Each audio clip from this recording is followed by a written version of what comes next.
Mindset llega a usted gracias a la colaboración, donaciones, ofrendas y diezmos de los socios del reino. Los gigantes han existido desde que la humanidad existe en esta tierra.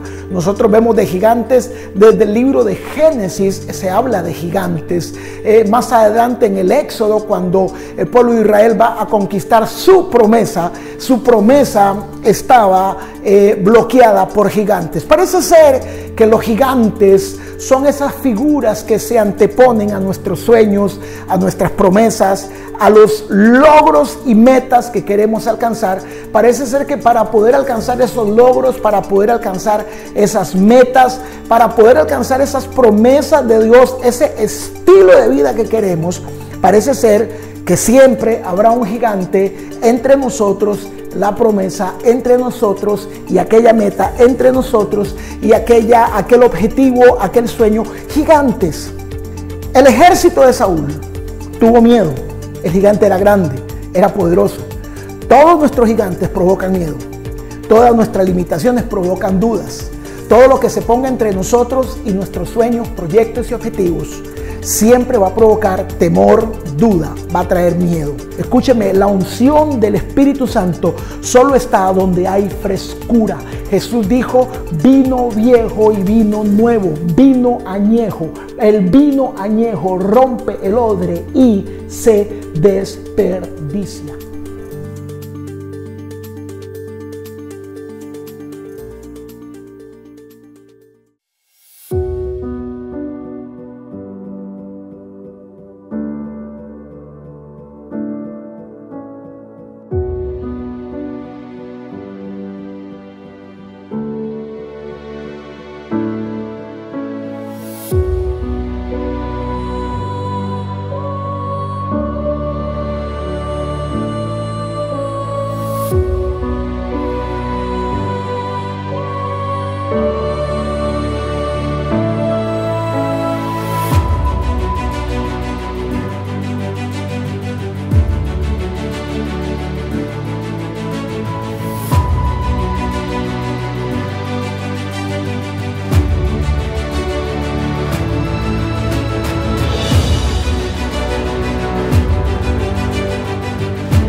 Estaba leyendo en mi devocional 1 Samuel 17, es un pasaje viejo y de esos pasajes muy conocidos, pero mientras leía y hacía mi meditación de la palabra, encontré tres claves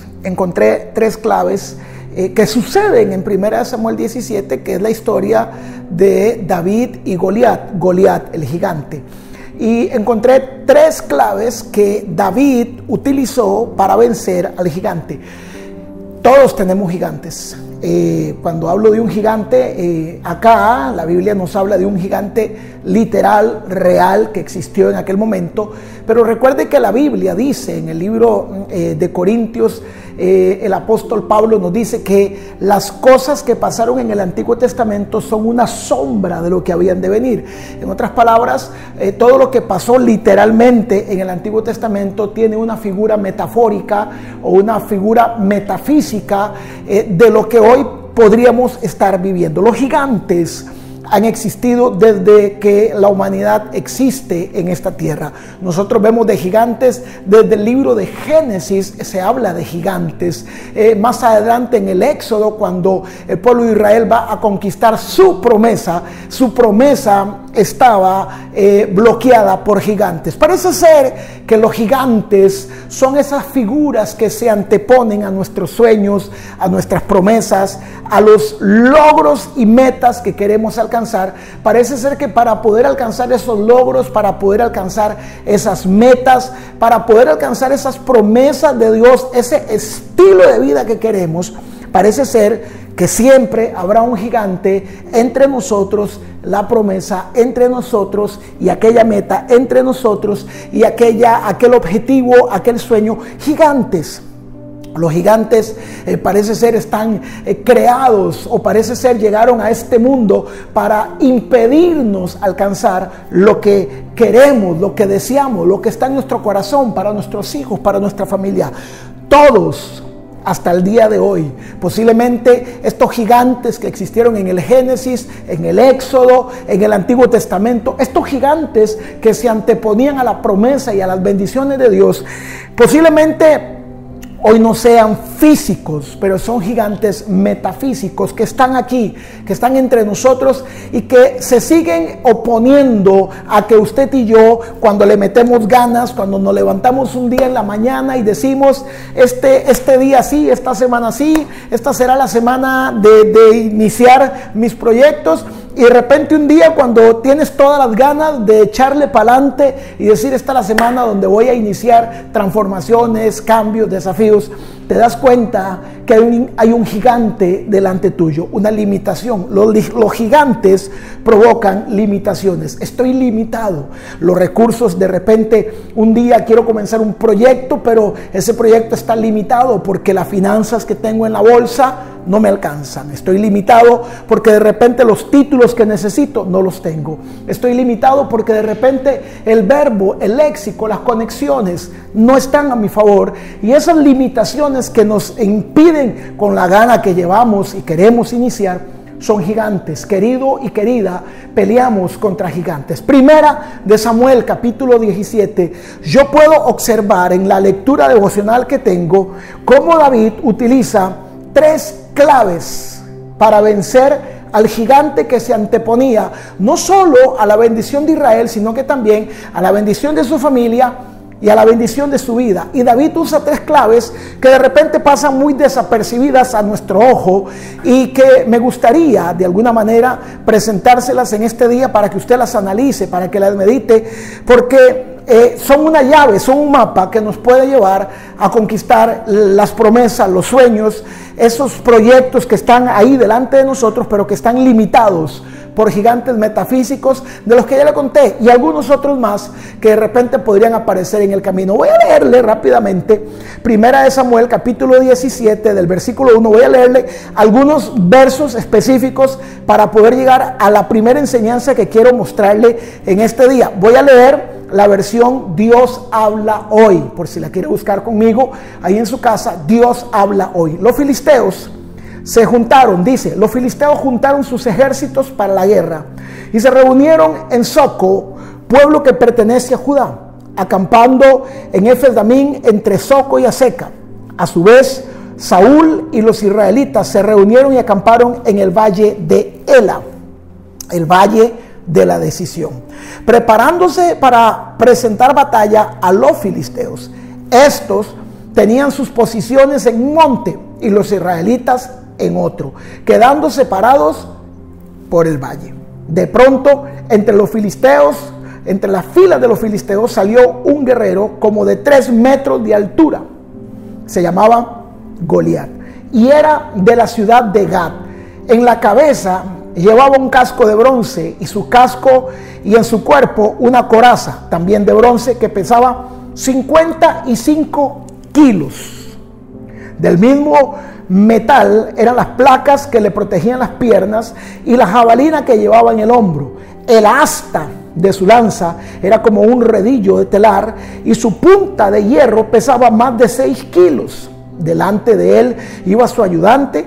Goliat se detuvo y dijo a los soldados israelitas: ¿para qué han salido y para qué se han puesto en orden de combate? Atención a esta frase. ¿Para qué han salido? Pregúntate de dónde salieron. ¿Y para qué se han puesto en orden de combate? Puesto que yo soy un filisteo y ustedes están al servicio de Saúl. Elijan a uno de ustedes para que baje a pelear conmigo. Y si es capaz de pelear conmigo y de vencerme, nosotros seremos esclavos de ustedes. Pero si yo lo venzo, ustedes serán nuestros esclavos. En este día, dice el gigante, yo lanzo este desafío al ejército de Israel. Denme un hombre para que luche conmigo. Al oír Saúl y todos los israelitas las palabras del filisteo, perdieron el ánimo y se llenaron de miedo. Me detengo un momento en el verso 11. Creo que ya observó, me gusta la versión Dios habla hoy porque es muy clarita, por ejemplo, en decirnos que el bendito Goliat medía 3 metros de altura. La versión Dios habla hoy es muy clarita para decirnos que el chaleco de bronce que él usaba pesaba más de 50 kilos. Este tipo no era un gigante normal, o sea, era un tipo de 3 metros de alto, era un tipo que su lanza pesaba más de 6 kilos, era un tipo que su chaleco protector pesaba más de 50 kilos y el tipo tenía la fuerza tal que se movía como un guerrero para poder pelear. Era un tipo que tenía una fuerza extraordinaria. Imagínate, 3 metros, coge una cinta de medir, mide 3 metros y párate tú a la par de ese hombre que no solamente era alto, además era ancho, era un hombre fornido, era un hombre fuerte, era un hombre de buen cuerpo, era un hombre que un gigante de 3 metros, imagínese usted, tal vez usted de 1,70 m o de 1,60 m, o de 1,5 m, como diría un amigo mío por ahí, de otro que conoce por ahí, pero imagínese usted la estatura suya junto a un bicho de 3 metros, con una coraza de 50 kilos, con una espada, con una lanza, y usted desprovisto de repente con una coraza de cuero de algunos cuantos gramos. Era impresionante el gigante. Me gusta esta descripción porque nos da una idea de que el gigante contra el que estaban peleando no era un tipo normal. Pero me llama la atención que él dice, y luego leyendo otras versiones le doy este volado para que cuando usted estudie la Biblia, hoy en las computadoras es muy fácil porque uno simplemente va a la aplicación principal y de ahí comienza simplemente a tirar las diferentes versiones que hay. Porque en algún momento, y aquí es la parte a donde quiero que comience a prestar atención a los detalles, el gigante les dice, ¿para qué han salido a ponerse en orden de batalla? Y leyendo otras versiones, tanto en español como en inglés, dice, ¿por qué han salido de la trinchera? Los soldados de Israel, dice el relato, que los filisteos estaban a un lado, en un monte. En el centro, un valle que se llama el Valle de Ela, que por cierto, entre algunos otros significados proféticos, es el Valle de la Decisión. Y al otro lado, en el otro monte, estaba el ejército de Israel. Pero hay un detalle que al inicio no se comenta, pero que el filisteo lo hace notar. Y es que él les dice, ¿por qué han salido de sus trincheras para venirse a poner en orden de batalla? No hace falta que peleemos todos. Denme solamente un hombre y entre nosotros lo resolvemos. El ejército de Saúl tuvo miedo. El gigante era grande, era poderoso. Todos nuestros gigantes provocan miedo. Todas nuestras limitaciones provocan dudas. Todo lo que se ponga entre nosotros y nuestros sueños, proyectos y objetivos siempre va a provocar temor, duda, va a traer miedo. Pero me llama la atención que aunque la duda y el miedo eran fundamentados porque el gigante en realidad era muy grande, me llama la atención que el gigante nos hace observar que el ejército de Saúl no solamente estaba al otro lado de la montaña, sino que estaban atrincherados. Es normal, Palomo, claro, es normal porque están en guerra. Pero voy a seguir leyendo un detalle para que vayamos llegando al punto, a donde quiero presentarle una de las 3 claves que usó David para vencer a su gigante. Dice en el versículo 16, mientras tanto, aquel filisteo salía a provocar a los israelitas por la mañana y por la tarde. Y así lo estuvo haciendo por 40 días. Por 40 días. vaya captando la historia a través de las traducciones bíblicas. Por 40 días el filisteo salió al campo de batalla, y por 40 días de los de Israel nadie salió. Ya no hubo ejército, ya no se pusieron en orden de batalla, ya se dieron cuenta que no tenían al hombre para que peleara contra el filisteo. Pero la connotación que el gigante nos da en los versos anteriores, cuando el gigante les dice, ¿por qué han salido de sus trincheras? En otras palabras, los siguientes 40 días el gigante siguió saliendo al valle, al campo de batalla, para pelear contra alguno de los filisteos. Pero nos queda absolutamente claro que los siguientes 40 días ninguno de los soldados de Saúl, ninguno de los soldados del ejército salió de su trinchera. Anote, estos detalles me encantan, por eso me gusta leer la Biblia en diferentes versiones, en español, en inglés, porque me revelan detalles que nunca leí y que cuando no los leí me faltaron detalles para tener grandes lecciones como la de hoy. Los hijos de Dios, los israelitas, estaban atrincherados. Hoy podríamos llamarle, en aquel momento, hace años, cuando se escribe la historia entre David y Goliat, la trinchera era la trinchera del temor. Ellos estaban atrincherados no por seguridad, sino por miedo. Es clara la Biblia en decir que cuando vieron al gigante, vieron su tamaño, vieron su fuerza, vieron su esplendor. Dice la Biblia que tuvieron miedo y se fueron a trincheras. Ellos estaban metidos en la trinchera del miedo. Ojo, sigo leyendo. Entonces, verso 20, David madrugó y fue a dejar las ovejas a cuidado de otro y se puso en camino a llevar provisiones de comida que su padre le dio para llevar al campamento donde estaba la guerra. Verso 21. Los israelitas y los filisteos se volvieron a alinear frente a frente. David dejó lo que llevaba en cuidado del encargado de armas y provisiones y corriendo a la fila se metió en ellas para preguntar a sus hermanos cómo estaban. Mientras hablaba con ellos, aquel guerrero, el filisteo, el llamado Goliat, salió de entre las filas de los filisteos y volvió a desafiar a los israelitas como lo había estado haciendo durante 40 días. David lo oyó. En cuanto los israelitas vieron al hombre salir de nuevo, sintieron mucho miedo y volvieron a huir de su presencia y gritaban, vieron al hombre que ha salido. Salieron a ponerse en fila de batalla, salieron a agarrarse a pescozones. Cuando salió el mamulón, todo el mundo se volvió a llenar de miedo y volvieron a correr ¿hacia dónde? Hacia su trinchera. ¿Cuál es el punto? Que todos corrieron a sus trincheras, pero solo hubo uno que se quedó afuera. Y la primer clave que logro captar aquí, y voy a dejar la lectura por acá porque quería que lo que le voy a conversar a continuación esté fundamentado en la palabra. Lo primero que quiero que observe es que la primera clave que David usó para vencer al gigante es la primera clave que tú y yo necesitamos para vencer a nuestros gigantes. Y que si esta primera clave tú y yo no la ponemos, todo lo demás en nuestra vida estará perdido o retenido.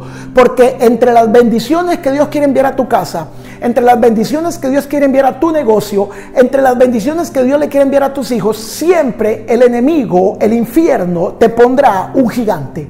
Y la peor conducta o la peor actitud que un hijo y una hija de Dios puede tener en tiempo de conquista es estar atrincherado. Aquellos hombres no dejaron de ser israelitas, aquellos hombres no dejaron de ser el ejército de Dios, aquellos hombres no dejaron de ser los soldados de Saúl, pero mientras estuvieron atrincherados, no importa la unción que estaba sobre ellos, nada de lo que estaba sobre ellos funcionaba mientras estaba atrincherado. Hoy tenemos muchos cristianos cristianos que son hijos de Dios, que son hijas de Dios, que tienen al Espíritu Santo, que tienen la unción para vencer gigantes, que tienen dones impresionantes, que tienen talentos de Dios, que tienen el respaldo de Dios. Pero el problema, querido, es que hoy más que nunca vivimos en una generación que está atrincherada en la trinchera de las excusas, atrincherada en la trinchera del no puedo, atrincherada en la trinchera del no hay, de eso no es para mí, eso yo no lo puedo lograr. Tienes que quitarte el no puedo, tienes que quitarte el no hay. Estamos en una época donde estamos en una generación que está atrincherada, llena de compromisos, llena de excusas, llena de razones. Una generación que son hijos de Dios, que huelen a hijos de Dios, que tienen la unción de hijos de Dios, pero es una generación que no avanza, es una generación que está trincherada, es una generación que dejó de crecer, es una generación que se casa hoy, se divorcia mañana, se vuelve a casar mañana, se divorcia pasado mañana, se vuelve a casar pasado mañana y se divorcia dentro de 15 días, porque es una generación que se estancó emocionalmente, se estancó en la vida, se estancó financieramente, se estancó espiritualmente. Una generación, los soldados de David, los soldados de Saúl, los soldados del pueblo de Dios, eran soldados, tenían el uniforme de soldado, tenían las armas de soldados, tenían la unción de soldado, pero por 40 días, nos habla de un tiempo, estaban atrincherados. Y el que está atrincherado dejó de avanzar. Hay gente que está atrincherada en los fracasos de su pasado. Hay gente que está atrincherada en las malas decisiones que un día tomaron. Hay personas que un día sufrieron un divorcio y hoy están atrincherados en el dolor de su divorcio, en la culpa de su divorcio. Es que yo me divorcié, la iglesia no me ayudó, el pastor no me ayudó, los hermanos no me ayudaron, aquella no me ayudó, el otro no me ayudó, la vida no fue justa conmigo. Y estás atrincherado o estás atrincherada ahí. Dejaste de avanzar. La promesa está delante, las bendiciones están delante. Dios está tratando de enviarte bendiciones del cielo, pero no puede, porque muchos están atrincherados en el dolor, en la culpa, en el pasado, en los fracasos, en las pérdidas, en sus malas decisiones. No es que yo no he sido un buen cristiano, yo no me he portado bien. Culpa.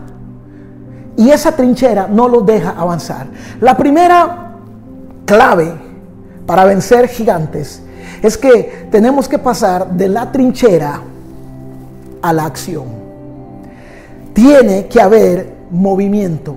Para que haya rompimiento en tu vida, tiene que haber movimiento. Escúcheme, para que haya un cambio en tu vida, tienes que salirte de la trinchera. ¿De cuál trinchera? De la que le acabo de decir. No sé en cuál trinchera estás metido, no sé en cuál trinchera estás metida. En la trinchera de la excusa, del dolor, de la amargura, del rechazo, del no me quieren, de lo he intentado, de nunca me dieron oportunidad. No sé en cuál trinchera estás metido, en la trinchera del divorcio, del fracaso, de la quiebra de un negocio. No sé en cuál trinchera estás metido o metida, pero mientras estés metido ahí, tu rompimiento nunca va a llegar, tu bendición nunca va a llegar. Te vas a tener que conformar con vivir en la trinchera, vida de trinchera, comida de trinchera, ropa de trinchera, finanzas de trinchera, porque lo que Dios quiere darte está afuera de tu trinchera. Vas a tener que salirte de la trinchera de donde quiera que te quieras estar metido.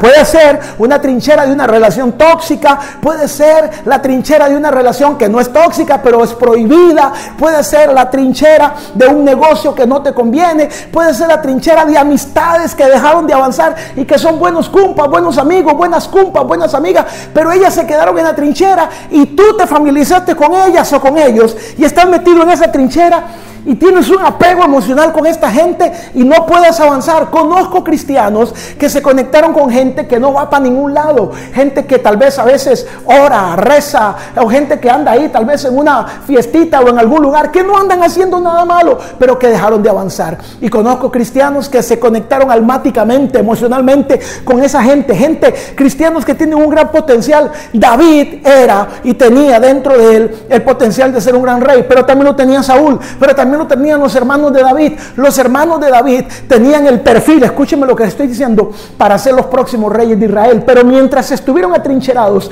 toda esa unción y todo ese perfil no valía para nada. Conozco cristianos y cristianas que tenían un gran perfil, una gran unción, pero están conectados almáticamente a un grupo de gente, a un grupo de amigos, a un grupo de compas, a un grupo espiritual. Escúcheme, lo voy a decir con mucho respeto. Conozco muchos cristianos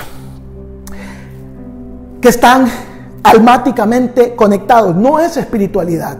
Conozco mucho cristiano que está yendo a iglesias que se están secando, iglesias que se están muriendo, iglesias donde no hay palabra, iglesias donde no hay poder, iglesias donde no hay movimiento del Espíritu Santo, iglesias que lo que tienen es una religiosidad. Es que yo nací aquí, es que yo crecí aquí, pero Dios no está ahí. Y conozco cristianos que están congregándose en iglesias donde el Espíritu de Dios dejó de moverse hace muchos años, pero están conectados almáticamente, emocionalmente. Ay, es que aquí fue tan bonito, siempre se habla en pasado, es que aquí hubo una gloria, es que aquí estuvieron mis papás, es que aquí estuvo mi abuela, es que aquí estuvo mi tío.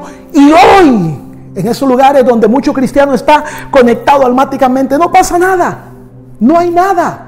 La evidencia lo dice, son higueras secas, iglesias o congregaciones donde no hay movimiento, donde no hay gente nueva, donde no se convierte nadie, donde no se sana nadie, donde no se libera nadie, donde nadie crece, pero muchos no se van porque están atrincherados en la trinchera de las ataduras emocionales. Vea qué tremendo. No son ataduras de pecado. No está en una relación tóxica ni en una relación prohibida. Están en una relación inconveniente. ¿Cuántos cristianos conocemos que están hoy congregándose en lugares donde ya la gloria de Dios no está? Y ellos por apego emocional siguen ahí. ¿Cuántos cristianos conozco yo que muchas veces se van de una congregación a apoyar a alguien o apoyar a alguien más o apoyar a un movimiento que está seco, pero se fueron por apego emocional? Se fueron de la conquista a la trinchera. Y la trinchera les permite, la trinchera no les permite avanzar. Se estancaron. Ahí estaban los hijos de Israel, los hijos de Dios, atrincherados, con toda la unción que tenían, pero no iban para ningún lado. Donde no hay movimiento, no hay rompimiento. Se necesita movimiento para que venga el rompimiento, y el rompimiento es la puerta por donde pasan las bendiciones de Dios para tu vida, es la puerta por donde pasan las sanidades, es la puerta por donde pasan los milagros financieros. El rompimiento es la puerta que todos nosotros ocupamos para seguir avanzando. La Biblia dice, escúcheme, Dios es un Dios de movimiento, el Espíritu Santo es un espíritu de movimiento. La Biblia dice que cuando Dios creó el mundo, en el principio creó Dios los cielos y la tierra, y el Espíritu de Jehová se movía. Atención, lo que no se mueve se estanca. El Espíritu de Jehová se movía sobre la faz de las aguas, y es a través de ese movimiento que el Espíritu Santo, junto con la palabra de Dios, comienzan un rompimiento en la creación. La Biblia dice en la visión del profeta Ezequiel capítulo 1 que las ruedas del carruaje de la gloria de Jehová, los ángeles corrían de un lado para otro. La gloria de Dios está montada sobre ruedas de movimiento. El movimiento es parte del rompimiento, y para que haya rompimiento tiene que haber movimiento.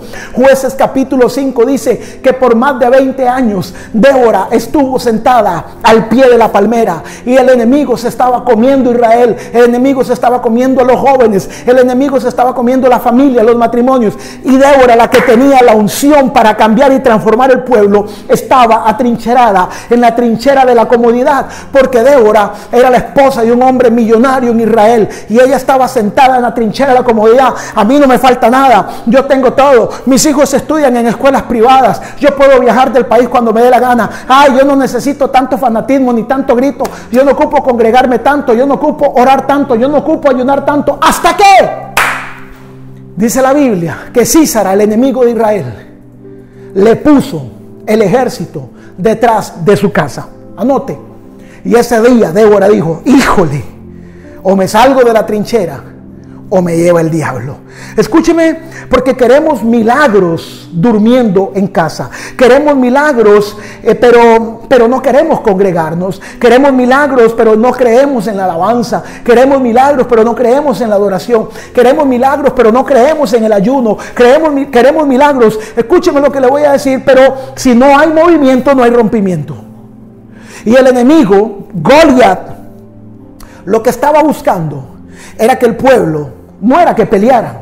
Goliat no quería que el pueblo peleara. Lo que Goliat andaba buscando era que el pueblo viviera atrincherado. 40 días atrincherado. Si no hubiese llegado David, ¿cuál fue la clave de David? La clave de David fue de la trinchera a la acción. Mientras el pueblo viviera atrincherado, escúcheme, al ejército de los filisteos o a Goliat, que representan las fuerzas diabólicas y satánicas, no le preocupa que tú seas un hijo de Dios. Los que estaban atrincherados eran hijos de Dios. El Dios que los había sacado de Egipto estaba con ellos. La unción de ese Dios estaba con ellos. El respaldo de ese Dios estaba con ellos. Los dones de ese Dios estaban con ellos. Pero al enemigo no le preocupa nada de lo que ellos tengan mientras estén atrincherados. El gran movimiento de Satanás y del infierno es que los cristianos hoy sigan atrincherados. ¿Dónde? Ya se lo dije. En la trinchera de la excusa, en la trinchera del no compromiso, en la trinchera de la religiosidad, en la trinchera de los apegos emocionales, de los grupos que ya le conté, donde no están en pecado pero no van para ningún lado, en la trinchera de las relaciones tóxicas, en la trinchera de las relaciones prohibidas, en la trinchera de la amargura. Es que hace muchos años a mí me golpearon, a mí me ofendieron, a mí me dijeron, a mis hijos le hicieron, a qué le pasó, en la trinchera de la venganza, del odio, de la envidia. Y ahí tenemos en esas trincheras que le estoy mencionando y algunas otras que de repente no tengo aquí una pizarra así como para estarlas viendo. Ahí tenemos a un pueblo de Dios lleno de unción, lleno de gloria, atrincherado. Y el enemigo dice, no importa que hablen en lenguas, que echen fuera demonios, que puedan tener la unción para sanar, mientras estén en esas trincheras, los tengo controlados. Satanás no estaba buscando, Goliat y el ejército filisteo no estaba buscando una guerra. Satanás y el infierno estaban buscando mantener al pueblo inmóvil, dando vueltas, porque aquí hay detalles, no me quiero extender, pero hay detalles. Y es que dice que cada cierto tiempo los que estaban atrincherados se ponían la armadura de guerrero, se formaban en filas, iban marchando, se paraban frente a la línea de batalla y pegaban gritos de guerra. ¡Ah! ¡Ah! ¡Ah! Terminaban de hacer eso y volvían a la trinchera. Es lo que muchos cristianos están haciendo. Se pone el disfraz de cristiano, hace gritos de guerra, habla de un Dios, regocíjense de un Dios, y al final su vida es una vida de trinchera. Hebreos capítulo 8, versículo 13 dice: lo que se da por viejo se añeja, y lo que se añeja está pronto a desaparecer. Hebreos 8:13. Lo que se da por viejo, estoy dándole traducción de varias traducciones, porque eso me gusta mucho para llegar a puntos que la traducción Reina Valera 60 no te va a llegar. Lo que se da por viejo se añeja, y lo que se añeja está pronto a desaparecer. Se lo voy cuadrando con la lección de hoy. Donde no hay movimiento, se añeja. Donde en una vida no hay movimiento espiritual, se añeja. Donde el Espíritu Santo no se mueve, la iglesia se añeja. Y lo que se añeja, no lo dice Víctor Palomo, lo dice la Biblia, lo que se añeja y no se refresca, lo que se añeja y no se refresca, por más coritos que cantemos, por más canciones que cantemos, por más vida de buen cristiano que tengamos, por más corbata que nos pongamos para ir a servir a Dios el domingo, si la iglesia donde tú te estás congregando está añeja, esa iglesia, no lo digo yo, no es una maldición mía, no es un mal augurio, lo dice la palabra de Dios, Si esa iglesia donde tú te congregas está añeja, ya tiene un final y esa iglesia va a desaparecer. Porque Dios, escúcheme, la unción del Espíritu Santo solo está donde hay frescura. Jesús dijo, vino viejo y vino nuevo, vino añejo. El vino añejo rompe el odre y se desperdicia. Puede ser, y muchas veces pasa, que comenzamos a añejarnos. Nos añejamos, nuestra unción se añeja, nuestro aceite se añeja, nuestro vino se añeja.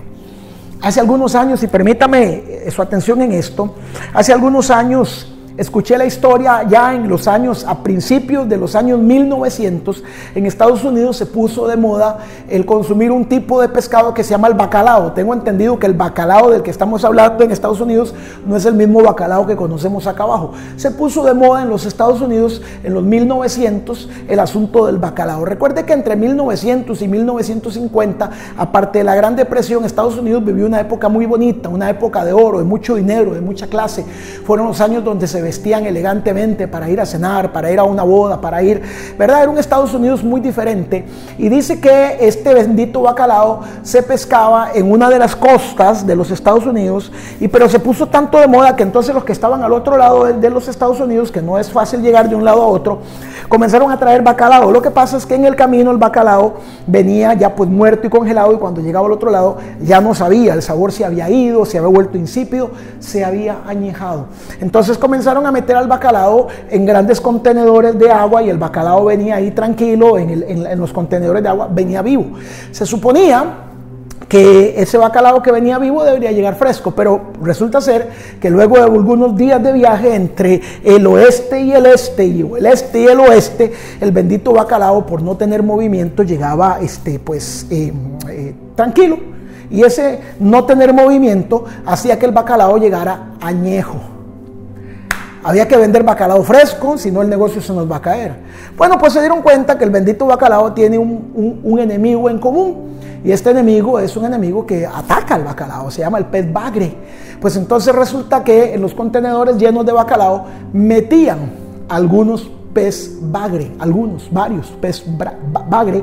Y entonces, durante todo el camino que el bacalao venía de ser agarrado y ser llevado a las pescaderías de los Estados Unidos, el bacalao venía agitado porque tenía que venir huyendo del pez bagre, y ese correr y ese agitar, eso que nosotros llamamos crisis, a eso que nosotros llamamos una mala temporada, a eso que de repente un día se nos enferma un hijo, Dios no lo quiera, pero suele pasar o puede pasar, a eso que un día las finanzas no dan y el bacalao corre para un lado, porque para donde el bacalao corría había un bagre que le mordía, que lo pellizcaba, que le hacía. El bacalao no podía estar tranquilo en todo el viaje, y eso hacía que cuando el bacalao llegara al otro lado, llegaba fresco. Bueno, mi querido amigo y mi querida amiga, hay momentos donde Dios, escúcheme, o aprendes a moverte en el mundo espiritual, o Dios y el cielo te van a poner a moverte cuando eres un hombre y una mujer de propósito. Hay crisis que muchas veces llegan a nuestra vida, hay enemigos que muchas veces llegan a nuestra vida, hay malas temporadas que muchas veces llegan a nuestra vida, hay problemas que algunas veces llegan a nuestra vida, hay desafíos que algunas veces llegan a nuestra vida, que nos obligan. ¿A qué nos obligan, pastor? Nos obligan a salirnos de nuestra zona de comodidad, nos obligan a salir de nuestra zona de pecado, nos obligan a salir de nuestra zona del menosprecio, porque estos enemigos hacen que entonces usted y yo tengamos que correr al altar, tengamos que correr a las oraciones de madrugada. Ahora sí comienzo otra vez con los días de ayuno, ahora sí comienzo otra vez a alabar al Señor en la iglesia, ahora sí, pastor, me voy a seguir congregando. Bendita la hora en que ese bagre llegó a su vida. Porque lo que Dios y el cielo te están diciendo es: no me sirves añejo, me sirves fresco, me sirves fresca. Mateo capítulo 25, estoy terminando con esta semilla de hoy, porque le dije que yo vi 3 claves, pero que hoy le iba a hablar solamente de la primera. Mateo capítulo 25 es un pasaje muy viejo que usted conoce. Dice: el reino de los cielos sufre violencia. El reino de los cielos tiene que ver con las bendiciones, con las transferencias, con las sanidades, con el dinero, con los contratos, con el negocio, con los títulos, con una vida cómoda. Y dice: el reino de los cielos sufre violencia, y solo lo violento lo arrebatan. La palabra violento, los evangélicos, yo que he sido evangélico toda la vida, de hecho, me lo preguntó un día un líder en una iglesia y me dijo: pastor, ¿qué es ser violento? Porque violento, no sé, nos imaginamos un cristiano que llega a pegar gritos o que es bravo, ¿verdad? Y entonces cuando me fui a buscar en el original, la palabra violento es yirá. Y la palabra yirá, ojo lo que significa, los que se salen de su zona de comodidad. Wow. Taller de crecimiento personal. No hay manera de alcanzar el éxito, no hay manera de alcanzar resultados positivos, no hay manera de tener un matrimonio fresco, no hay manera de tener un negocio fresco, no hay manera de tener un ministerio fresco, no hay manera de tener contratos frescos si no nos salimos de la zona de comodidad. ¿Y cuál es la zona de comodidad, Palomo? La trinchera. Ahí donde estaban ellos cómodos, ahí donde estaban ellos tranquilos. Esa trinchera solo los violentos lo arrebatan. O sea, el estilo de vida que tú quieres, el estilo de vida de tus hijos estudiando en buenas universidades, de viviendo en una buena casa, de tener un buen trabajo, de tener buenos contratos, de tener buen equipo, de tener un bonito templo, de tener una bonita iglesia, que son dos cosas distintas. Una cosa es tener templo, otra cosa es tener iglesia. Eso lo aprendí en los últimos 5 años más que nunca, aunque lo tenía claro en mi cabeza toda la vida, pero en los últimos 5 años me es irrefutable la diferencia entre un templo y una iglesia. Conozco lugares donde hay templos pero no hay iglesias. Escúcheme bien lo que le estoy diciendo, porque el salir, dice, solo los violentos, solo los que se salen de la zona de comodidad son los que se mantienen frescos, son los que alcanzan milagros, son los que alcanzan señales, son los que alcanzan prodigios, son los que alcanzan contratos, solo los que se salen de la zona de comodidad. Si usted quiere tener un negocio que avance haciendo lo mismo, está acabado. Si usted quiere tener una iglesia que avance haciendo lo mismo, está acabado. Si usted quiere tener un matrimonio fresco, va a tener que salirse de la zona de comodidad. Si usted quiere tener un ministerio fresco, va a tener que salirse de la zona de comodidad. Usted quiere tener una empresa, un trabajo fresco, va a tener que salirse de la zona de comodidad. Ofrézcame algo que otros no me ofrecen. Que su trabajo, que el arte que usted hace, que el negocio que usted me brinda, me ofrezca algo fresco, algo nuevo, que usted se mueva, que usted sea de esos que son violentos, que salieron de la zona de comodidad. Si usted como hijo o hija de Dios anda buscando un milagro, una respuesta de Dios, usted necesita un rompimiento. Y no hay rompimiento si no hay movimiento. En otras palabras, le estoy diciendo por acá, hágase un mapa, hágase una agenda de rompimiento para los próximos 90 días. Está empezando el año. Usted necesita transferencias del cielo a la tierra. Usted necesita milagros. Usted necesita que sus contratos crezcan. Usted necesita que sus clientes crezcan. Usted necesita que su dinero crezca. Usted necesita, ¿verdad?, que la bendición de Dios venga a su vida. Hágase una agenda de 90 días. Hágasela a usted y no sea que Dios se la manda a través de un bagre. ¿Por qué? Porque los que estamos en el propósito de Dios, o hacemos la agenda de rompimiento, o el cielo nos mete en una agenda de rompimiento. O nos movemos en el tanque de agua y buscamos de Dios, o Dios nos mete en el tanque a un enemigo, nos mete una crisis, nos mete en un problema. ¿Hace cuánto? Una vez que entramos en la crisis matrimonial o una vez que entramos en la crisis del negocio o en la crisis de vida y vamos donde el consejero o el pastor y nos dice, ¿hace cuánto no te levantas a orar de madrugada? Bueno, papá, es hora de volver. No sé si me estoy dando a entender, pero lo que quiero decirte es que yo te voy a dar a través de esta palabra una clave de la trinchera a la acción. No hay rompimiento si no hay movimiento. Y en medio de lo que te quiero decir es que los gigantes son vencidos por la gente que está en movimiento, no por los que están en la trinchera. Una agenda de rompimiento. Planifíquese los ayunos que usted va a hacer en los próximos 90 días. 1 o 2 por semana, 1 cada 15 días. Hágase un ayuno de rompimiento en favor de las peticiones que están en su... Hágase una agenda de oración de madrugada. Me voy a seguir levantando de madrugada, lunes, miércoles y viernes, 3 días por semana. Voy a hacer ayuno cada 15 días, 2 días de ayuno. Hágase una agenda de conexión con el altar. ¿Qué días hay cultos? Yo voy a ir al culto, pero no voy a ir a tontear. No me voy a ir a sentar atrás, no me voy a ir a sentar al lado. No importa dónde me tenga que sentar porque la iglesia está llena o el templo está lleno, pero a la hora de los balazos yo voy a estar en el altar, voy a estar alabando, voy a estar adorando, voy a estar zapateando, voy a estar con la lista de peticiones en mi mano, peleándole a Dios. ¿Cómo se llama eso? Movimiento. Eso es salirse de la trinchera de la comodidad, de la trinchera de la religiosidad, de la trinchera de la culpa, de la trinchera del rechazo. Es irme para el altar. Voy a hacerme una agenda de rompimiento. Ojo, le estoy dando 3 herramientas para crear una agenda de rompimiento. Vamos a irnos, vamos a programar ayunos por 90 días. Si quieres se va solo, si quieres se va con unos amigos. Vamos a programar tiempos de oración de madrugada. Si quiere comienza a orar solo en la casita. De repente un día se puede juntar con unos amigos e ir al monte. Vamos a hacer una agenda de conexión con el altar por 90 días. Donde hay movimiento hay rompimiento. Donde no hay movimiento, las cosas se añejan. Y lo que se añeja está pronto a desaparecer. Una de las claves que el rey David usó para vencer a su gigante es que se salió de la trinchera y entró al campo de la acción. Querido, querida, aquí quiero dejarle esta palabra. Esta palabra me tiene revolucionado. Yo mismo me voy a hacer en los próximos días una agenda de rompimiento. Voy a entrar en días de ayuno, voy a entrar en días de búsqueda de Dios, voy a entrar en días de oración de madrugada más fuerte, voy a entrar en días de conexión con el altar.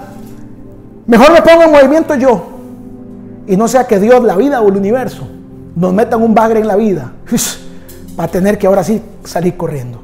Le bendigo y aquí le dejo esta primera clave para vencer gigantes. De la trinchera a la acción. Que el Señor te bendiga y añada todavía mucho más bendición a esta palabra.